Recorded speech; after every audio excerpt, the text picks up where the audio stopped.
Cordovado è un paese sotto assedio da oltre 30 ore. Luca Orlandi, ingegnere di San Donà di Piave, asserragliato in casa armato. Le trattative con i reparti scelti sono frenetiche. Il paese è bloccato. In servizio militare nell'Arma dei Carabinieri ed ex giocatore di basket, da tempo l'uomo viveva in solitudine, il delirio corre sui social ed è boom di visualizzazioni. Si è tolto la vita stamattina Enrico Rigato, l'ex broker truffatore di Vigonovo, il corpo trovato all'interno della sua abitazione dai vigili del fuoco.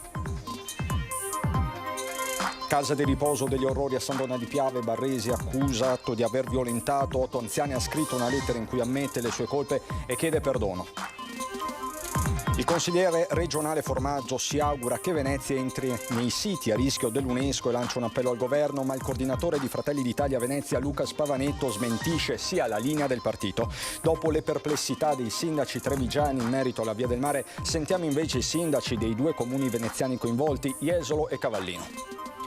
Red carpet all'80ª mostra del cinema, con bagno di folla ad attendere i divi sul lungomare Marconi. Il comandante Favino domina la scena, ovazione per Cavani, tanti fan a caccia di autografi.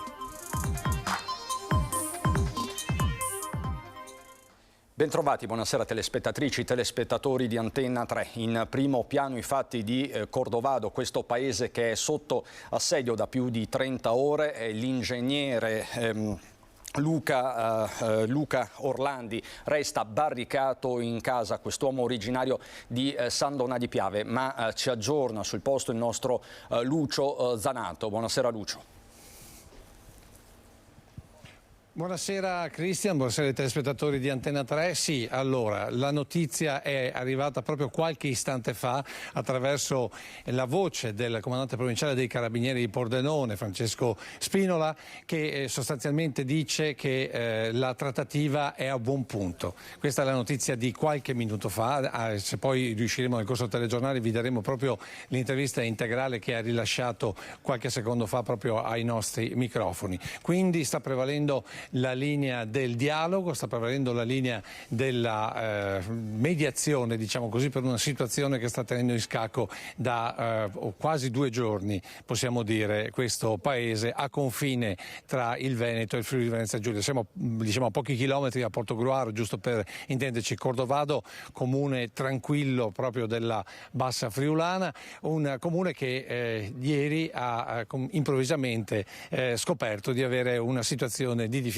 La situazione di questo ingegnere Luca Orlandi, nativo di San Donà di Piave, 55 anni, tra l'altro un passato nei carabinieri del 13° battaglione di Gorizia come sottotenente di complemento, ex giocatore di basket, persona estremamente solitaria, insomma una persona che però non ha mai dato a che vedere, passione per le armi, 2 fucili diciamo così per utilizzo sportivo, una pistola e 500 colpi in casa. Questo era, diciamo così, ed è il suo piccolo arsenale che era in pericolo. Perché? Perché ieri mattina sono arrivati i carabinieri con l'ordinanza firmata dal questore e dal prefetto per il ritiro delle armi, in quanto lui non voleva sostenere, diciamo così, l'esame per il porto d'armi, il rinnovo del porto d'armi dal vivo, ma voleva farlo in maniera virtuale come nei tempi del Covid. Va detto che Luca Orlandi, lui stesso l'ha ammesso, da 2 anni e mezzo vive segregato in casa, una scelta che lui ha fatto. Ma cerchiamo di capire di più chi è Luca Orlandi nella scheda che abbiamo preparato per voi. Dove lo ricordiamo, praticamente hanno dovuto fermare l'attività. Un uomo qualunque fino a ieri mattina. Questo era Luca Orlandi, classe 1968, prima che si barricasse in casa per non cedere le sue armi ai carabinieri mandati dal prefetto e questore di Pordenone, dopo lo scadere non rinnovato degli esami per il porto d'armi. Chi lo conosce lo descrive come una persona forse un po' riservata, ma normale, uno di cui ti fideresti in caso di bisogno. Nello specifico è un amico di Caorle, veneto come Orlandi, nativo di San Donà. Alle domande dei cronisti non nasconde lo stupore per questa situazione che ha messo sotto scacco Cordovado, la comunità dove Orlandi ha deciso di andare a vivere presumibilmente dopo l'esperienza in Friuli come sottotenente di complemento nell'Arma dei Carabinieri. Ingegnere, laureato a Padova, si conosce ben poco della sua attività lavorativa. Niente social, a parte questo insolito tentativo di comunicazione con il mediatore delle forze dell'ordine utilizzando YouTube, nessuna relazione familiare, né moglie o figli. Un lupo solitario che da 2 anni e mezzo ha deciso di autorecludersi in casa e che nelle armi, che fino a ieri deteneva regolarmente, forse riponeva tutte le sue sicurezze, che di conseguenza il campanello suonato dai carabinieri ha minacciato di far crollare. E come abbiamo sentito gli stessi carabinieri attraverso proprio il nome, la voce del comandante provinciale Roberto Spinola, insomma stanno mediando praticamente da subito con un mediatore proprio tra i carabinieri che più volte prima Luca Orlandi ha voluto non sentire nella prima mediazione fatta con il megafono ieri mattina. Poi ha cominciato invece a combattere attraverso i social dicendo ci stiamo avvicinando al suicidio, mi state portando al suicidio, volete il suicidio. E proprio questo delirio social fa parte del pezzo che adesso la nostra Anna De Roberto ha preparato e che vedremo insieme. Questa è induzione al suicidio. Questo è induzione al suicidio, maresciallo. Questo è induzione al suicidio. Io le armi contro di voi non ci penso neanche, questo mi piace di me. Chiuso, asserragliato in casa, ma in costante contatto con l'esterno. Il canale YouTube di Luca Orlandi si chiama Aeticons, attivo da 2 anni. Quello spazio virtuale è divenuto nel tempo il suo diario, nemmeno troppo segreto. Da quando è iniziata la trattativa con le forze dell'ordine, i video di Orlandi hanno raggiunto visualizzazioni da record. Il primo, dove ripetutamente parla di istigazione al suicidio, in poche ore ha toccato le 16.000 visualizzazioni. Ora sono le 7:45. State facendo induzione al suicidio, maresciallo, e qualunque cosa voi lo chiamate è induzione al suicidio. Al primo video, datato ieri sera, ne seguono altri 3. Provo a rendere efficace la comunicazione, è il secondo. Le parole sono rivolte al mediatore che da ore sta dialogando con lui attraverso un megafono, il maresciallo dei carabinieri. Ci sono modi e modi di essere morti nella vita, spero che tu lo sappia. Il terzo. Non credo che i commenti siano una buona via. Sono popolati da gente e mi stanno dicendo di costituirmi. Per cosa, Marco? Per cosa devo costituirmi, Marco? L'ultimo, exit strategy, strategia di fuga, 14 minuti, 1852 visualizzazioni in un'ora. Avete creato questo scenario di irreversibilità. Qual è la vostra exit strategy? Quando siete entrati qua, Marco? Quando siete arrivati qua a fare questa cosa qua? Qual era il vostro piano B? Un dialogo surreale che prende forma nella sua mente, mentre attorno Cordovado è un paese in lockdown. Devi portarmi in qualche modo a stancarmi di essere qua, ma sarà difficile, dovete lavorare parecchio perché io amo la vita. Io amo tantissimo la vita, lo dico e lo ripeto, io amo tantissimo la vita, l'insano gesto, devi portarmici all'insano gesto. Io amo la vita, dice Luca Orlandi. Lucio, io direi che ci aggiorniamo nel corso anche dell'edizione di Treviso. Mi pare che siamo vicini a una svolta. Sì, siamo vicini alla svolta, questo è il dato positivo appunto che ci ha dato il comandante provinciale Roberto Spinola. Va detto comunque che nel frattempo non siamo solo noi che aspettiamo qui cronisti il lieto fine, mettiamola così, ma ci sono 30 persone che sono sostanzialmente bloccate proprio in questa zona qui, non possono uscire, non possono entrare in casa, ma in realtà sono oltre 300 le persone che in questo momento qui a Cordovado risentono di questa situazione da ieri mattina, quindi siamo in tanti ad aspettare che ci sia un lieto fine. Tra le altre cose vi segnalo il fatto che abbiamo visto i vigili del fuoco smontare le scale dalle auto, dai loro camion, e significa che magari si stanno predisponendo per forse far uscire proprio Luca Orlandi non dalla porta, perché probabilmente si sarà barricato all'interno, ma magari da una finestra. In ogni caso la mediazione in corso è una mediazione telefonica. C'è anche il fatto che comunque un dialogo si è venuto a instaurare, forse proprio per il suo passato all'interno dell'Arma dei Carabinieri, insomma tutto punta verso il positivo. Grazie e poi, Lucio. Ci sono altre novità, compresa l'intervista, ve la faremo vedere nelle edizioni di Treviso. A te. Grazie Lucio, a te e Nicoletta Rizzetto per questa corrispondenza. Noi adesso andiamo a Vigonovo, dove si è tolto la vita stamattina Enrico Rigato, l'ex broker truffatore che ha fatto tanto parlare le cronache. Non rispondeva più al telefono Enrico Rigato, il broker di Vigonovo, noto per aver truffato un centinaio di persone sottraendo loro circa 10 milioni di euro. I vigili del fuoco lo hanno trovato morto stamattina all'interno della propria abitazione a Vigonovo. Quello di oggi è l'epilogo purtroppo molto triste di una vicenda già di suo dolorosa per tanti e per molti anche vigonovesi. Assicurava ai propri sprovveduti clienti di convertire in operazioni bancarie eseguite nelle piattaforme di trading online ingenti somme di denaro ricevute in nero. Secondo il Codacons, tutta la documentazione rilasciata ai clienti sarebbe solo carta straccia. Fidelizzava gli investitori diventando loro amico, frequentando abitazioni e condividendo cene dal tenore alquanto sostenuto, che prontamente pagava con risorse economiche contanti di dubbia provenienza. Le minacce nei suoi confronti erano all'ordine del giorno. Con questo gesto estremo ha così fatto perdere quasi definitivamente le speranze a chi ancora cercava di recuperare i propri soldi depauperati. Lascia tuttavia aperta una luce di speranza il sindaco di Vigonovo Luca Martello. La speranza insomma è che nonostante l'epilogo di oggi per tutti loro per quanti appunto meritano di essere così tutelati dalla giustizia, ci sia modo in futuro di poter contare su una soluzione finale che metta chiarezza e che dia a tutti il più possibile la possibilità di tornare in possesso anche di quanto hanno investito.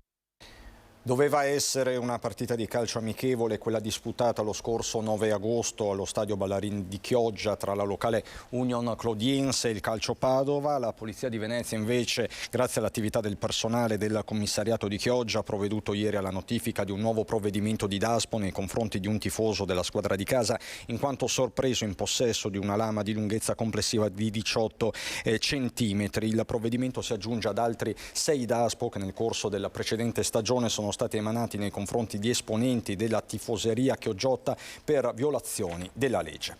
E torniamo a parlare della casa di riposo degli orrori, così era stata ribattezzata, quella di San Donà di Piave. Barresi, accusato di aver violentato 8 anziane, ha scritto una lettera in cui ammette le proprie colpe. Sostiene di essere malato da sempre, chiede perdono e assicura che intende scontare in carcere la pena che gli sarà inflitta. Lo scrive in una lettera in cui confessa le violenze sessuali commesse a danni delle anziane ospiti nella casa di riposo in cui lavorava Davide Barresi, il 54enne siciliano tra i principali imputati nel processo sulla casa di riposo monumento ai caduti di San Donà di Piave, rinominata degli orrori. Il documento è stato presentato in udienza preliminare a Venezia dal suo legale, l'avvocato Giorgio Pietramala, che ha chiesto anche una perizia psichiatrica, respinta però dal giudice. A Barresi, in carcere dall'anno scorso, vengono contestate complessivamente 8 violenze in 2 diversi fascicoli che poi verranno uniti. Per lui il processo si svolgerà con rito abbreviato. Nel frattempo la procura ha ricostruito un quadro terrificante sugli abusi commessi nella struttura. Decine gli anziani maltrattati, picchiati, umiliati. 9 i dipendenti coinvolti, tutti licenziati a giugno. Un nuovo caso politico a Venezia all'interno di Fratelli d'Italia. Venezia è in pericolo. Lancio un appello al governo e ad ogni ente di adoperarsi affinché l'UNESCO inserisca la città nei siti a rischio. A dirlo il consigliere regionale di Fratelli d'Italia Gio Formaggio in vista della decisione che dovrà prendere questo settembre l'Organizzazione delle Nazioni Unite. Tra sovraturismo, cambiamenti climatici, traffico e motondoso, sostiene Formaggio, è importante che l'UNESCO metta Venezia nei siti a rischio, così da accelerare l'iter burocratico per la sua salvaguardia. Sono sicuro, ha scritto Formaggio in un comunicato, che i rappresentanti a Roma di Fratelli d'Italia, come i miei amici e colleghi di partito Luca De Carlo e Raffaele Speranzon, possano creare le giuste condizioni con la sinergia del ministro Sangiuliano. Luca Spavanetto, oltre che consigliere regionale e coordinatore di Fratelli d'Italia per la provincia di Venezia. Credo che entrare in una lista nera non sia mai da augurarselo.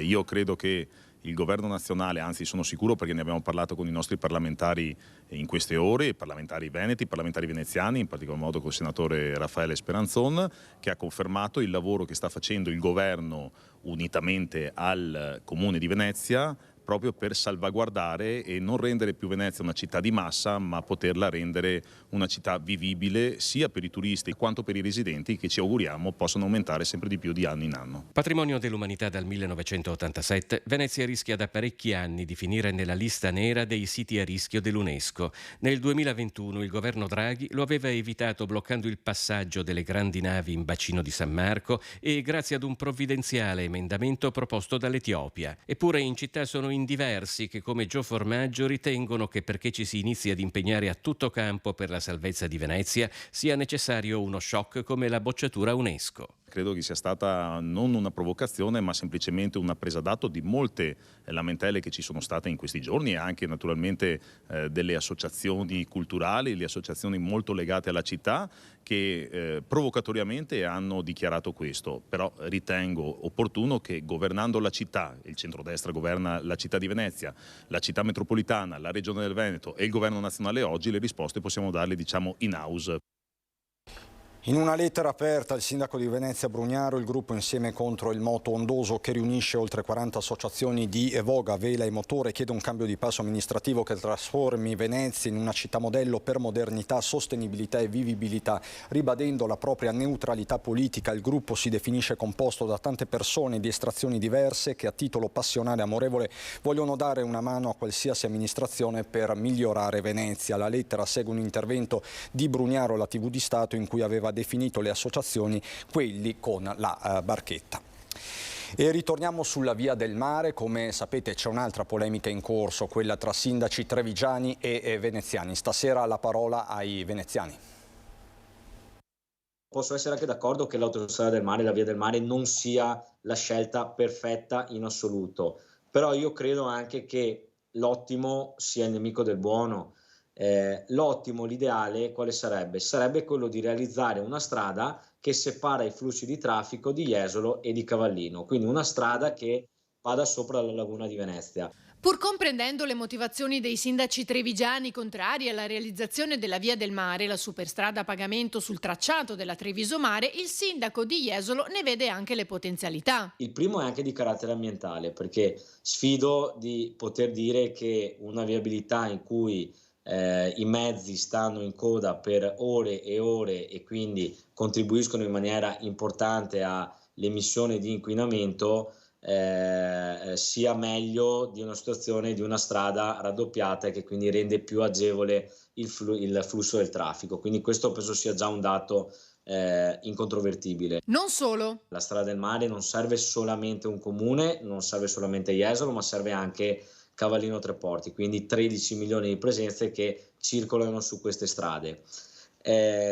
L'indotto generato da Jesolo non si limita solamente al confine geografico di Jesolo, ma crea benessere, crea lavoro, crea indotto anche per tutto l'artigianale, il manufatturiero, l'industriale che sta nell'entroterra. In realtà sulla necessità di sistemare la viabilità per il litorale e mettere in sicurezza la Treviso Mare non ci sono dubbi, ma da qui a costruire la superstrada a pedaggio c'è una bella differenza per i trevigiani, che si dicono pronti a ricorrere al TAR.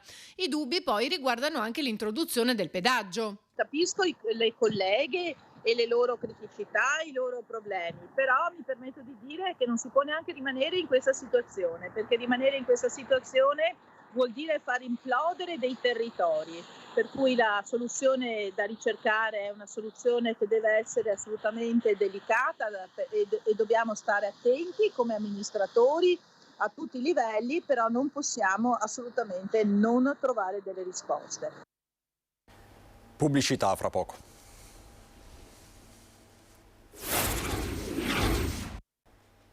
Di nuovo in diretta per andare sul red carpet della mostra del cinema. Il primo red carpet dell'80ª edizione parte subito sotto i migliori auspici. Niente pioggia, che si è calmata già dal pomeriggio, fani in delirio a caccia di autografi su lungomare Marconi e un messaggio chiaro di solidarietà agli attori di Hollywood in sciopero da parte della Mostra Internazionale d'Arte Cinematografica di Venezia. A darlo la madrina Caterina Murino. Tempo del discorso iniziale ci saranno 3 punti importanti. Sicuramente il punto numero 1 è la solidarietà che portiamo ai nostri colleghi d'oltreoceano, sperando appunto che i produttori americani smettano con questa follia dell'intelligenza artificiale su tutto ciò che è creazione artistica. Sicuramente gli 80 anni, questo fantastico compleanno della Mostra di Venezia e giustamente l'importanza del cinema nel mondo.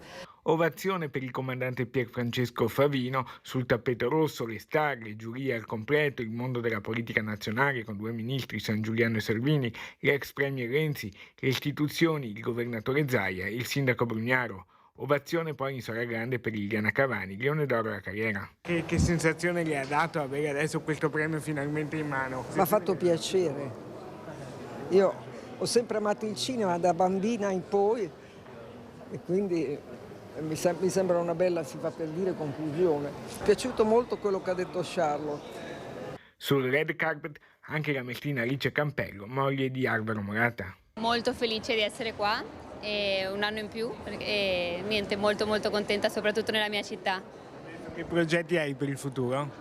Allora, intanto ho 4 bambini, quindi è un grande progetto, quindi stare con loro e adesso ho tanti progetti anche con i miei brand e niente, un po' alla volta farli crescere. Sarà una mostra bellissima, assicura il presidente Cicutto.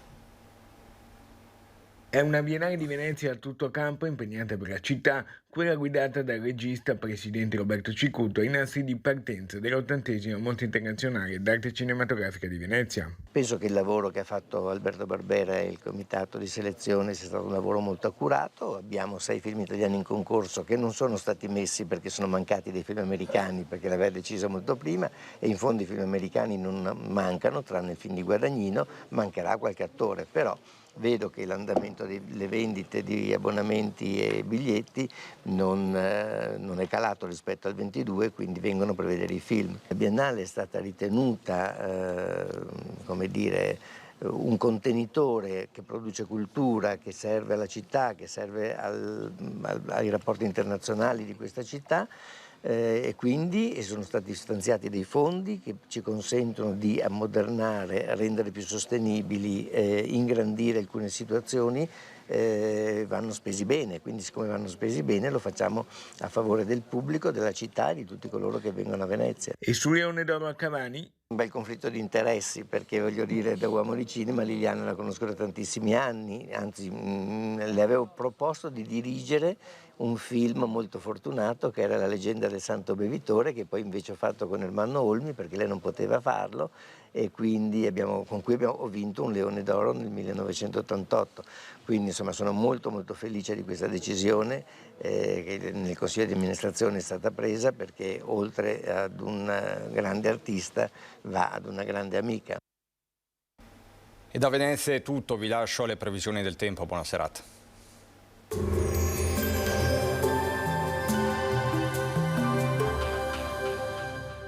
Cooperativa Agricola Volpago offre carne d'eccellenza. Ci trovi a Volpago del Montello, Pieve del Grappa, Tre Baseleghe e presso lo spaccio del contadino a Dolo e Massanzago. Benvenuti al Meteo.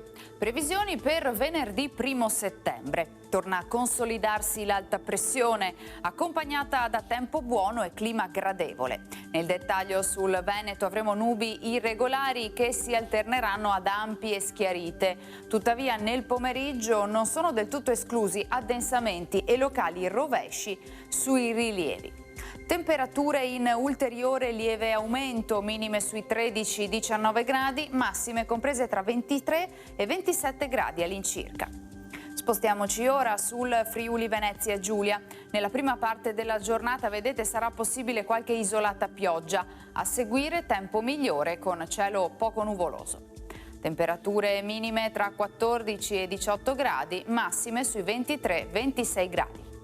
Infine diamo uno sguardo al Trentino Alto Adige, dove il tempo sarà piuttosto soleggiato, solo con qualche nube del tutto innocua. Temperature minime intorno ai 13-15 gradi, massime sui 28 all'incirca. Dal meteo per ora è tutto, arrivederci al prossimo aggiornamento.